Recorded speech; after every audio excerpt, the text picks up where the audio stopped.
नमस्कार दोस्तों, Ranjan study centre में आप सभी का स्वागत है। कल वेस्ट बंगाल बोर्ड क्लास 11 का हिंदी का एग्ज़ाम है। तो इस वीडियो में हम क्लास 11 के हिंदी के कुछ इम्पोर्टेंट क्वेश्चन को डिस्कस करने जा रहे हैं, जो कि कल के एग्ज़ाम में बहुत ही महत्वपूर्ण है।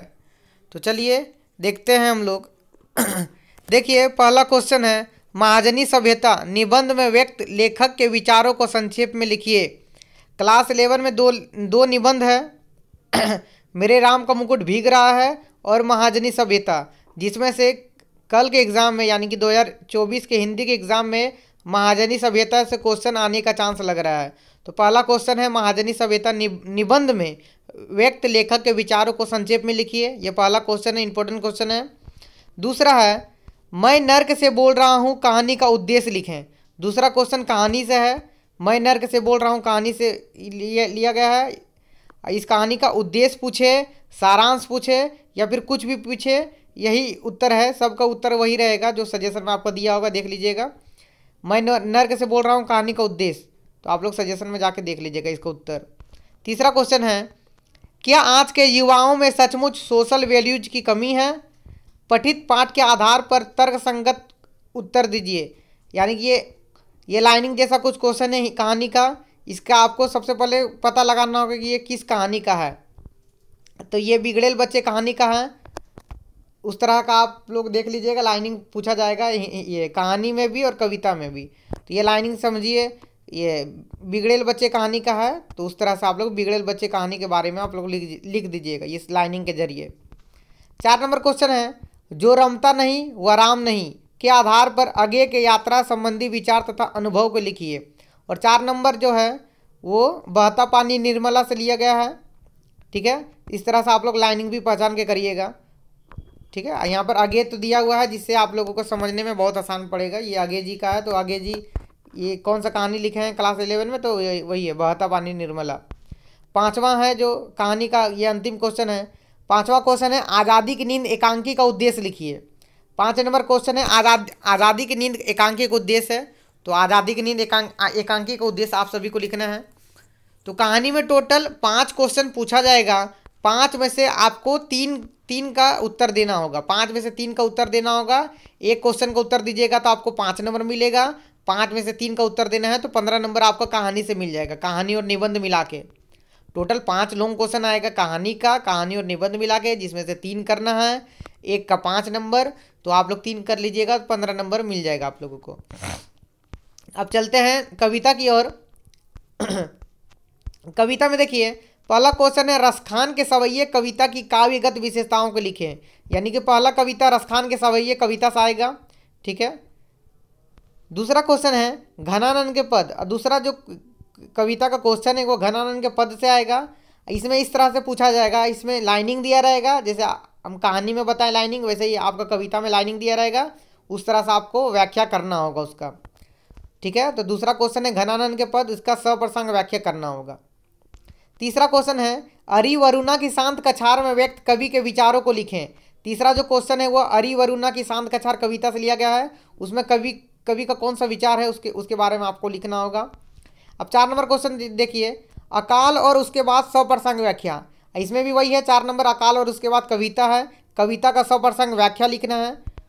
तो कविता में 4 क्वेश्चन दिया रहेगा, खंड क में 2 क्वेश्चन दिया रहेगा, खंड ख में दोनों में से कोई एक खंड का दोनों प्रश्न का उत्तर देना होगा। ठीक है।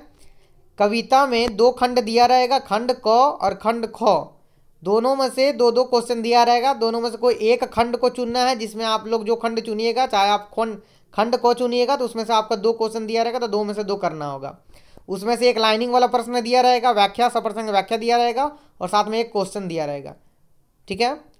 तो आप दोनों में से कोई एक खंड भी चुनते हैं तो आपका दोनों को उत्तर देना होगा, और एक प्रश्न का उत्तर देने पर 5 नंबर मिलेगा, तो 2 प्रश्न का उत्तर देने पर आपको 10 नंबर मिलेगा। व्याख्या का भी 5 नंबर, और जो लॉन्ग क्वेश्चन है उसका भी 5 नंबर। टोटल 10 नंबर आपका कविता में मिलेगा, और 15 नंबर हम बता ही दिए कहानी में मिलेगा। तो ये 4 कविता आप लोग देख लीजिएगा। ठीक है। अब आते हैं हम लोग टिप्पणी पे।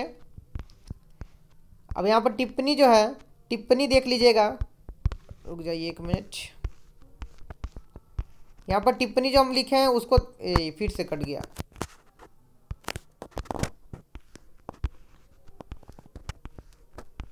जूम कर दे रहे हैं।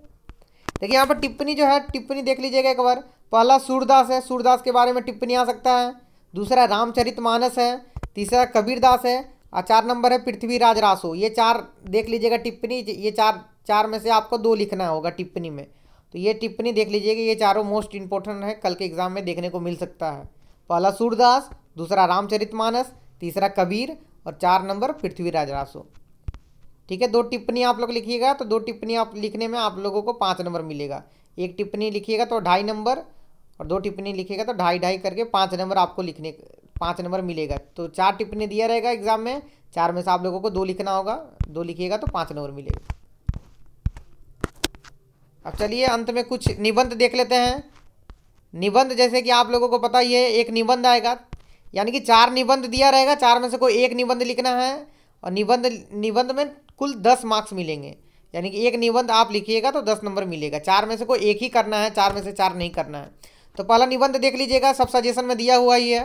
पहला निबंध है ग्लोबल वार्मिंग उबलता पिघलता सच। ये आप लोग देख लीजिएगा, सजेशन में है ग्लोबल वार्मिंग उबलता पिघलता सच, यानी कि ग्लोबल वार्मिंग के बारे में लिखना है, यानी कि जो पृथ्वी गर्म हो रही है उसके बारे में आपको निबंध लिखना है। दूसरा नंबर है मोबाइल फ़ोन उपयोग व अनुपयोग, यानी कि मोबाइल फ़ोन जो है वो उपयोग है तो किस लिए उपयोग है उसके बारे में लिखना है। और साथ में जो मोबाइल फ़ोन है वो अनुपयोग है, यानी कि उसको ज़्यादा से ज़्यादा हम लोगों को इस्तेमाल करने से बचना चाहिए, तो उसके बारे में भी आप लोग को हेडिंग दे के लिखना पड़ेगा। उपयोग लिख के उपयोग के बारे में हेडिंग दीजिएगा और अनुपयोग लिखिएगा हेडिंग दे के, तो अनुपयोग के बारे में लिखिएगा। तीसरा जो है वो महंगाई के ऊपर है, महंगाई के बारे में आपको निबंध लिखना होगा यदि आ गया तो। और 4 नंबर जो है वो बेरोजगारी है, बेरोजगारी के बारे में भी निबंध आ सकता है। यानी कि ये जो 4 निबंध है, ये 4 मोस्ट इंपॉर्टेंट निबंध है। ये 4 में से कोई एक भी आ जाएगा तो आप चारों को एक बार अच्छा से एक बार तैयार करके चले जाइएगा। 4 में से एक तो आ ही जाएगा, कन्फर्म है। और ये निबंध आपको 10 नंबर दिलाएगा, तो 4 में से कोई एक लिखना है तो आप। तो इसी के साथ हम वीडियो को समाप्त करते हैं। यदि वीडियो को अच्छा लगा होगा तो लाइक करिएगा और सब्सक्राइब करिएगा। चलिए धन्यवाद। अब मिलते हैं कल के वीडियो में। कल हम ये वेस्ट बंगाल क्लास 11 के कुछ जो शॉर्ट क्वेश्चन एग्जाम में आया होगा उस शॉर्ट क्वेश्चन को डिस्कस करेंगे कि कौन सा शॉर्ट क्वेश्चन सही है और कौन सा गलत है। यानी कि कल का जो एग्ज़ाम होगा उसमें जो जितने भी शॉर्ट क्वेश्चन आएंगे उस शॉर्ट क्वेश्चन को हम बताएंगे। ठीक है, तो चलिए अब मिलते हैं कल।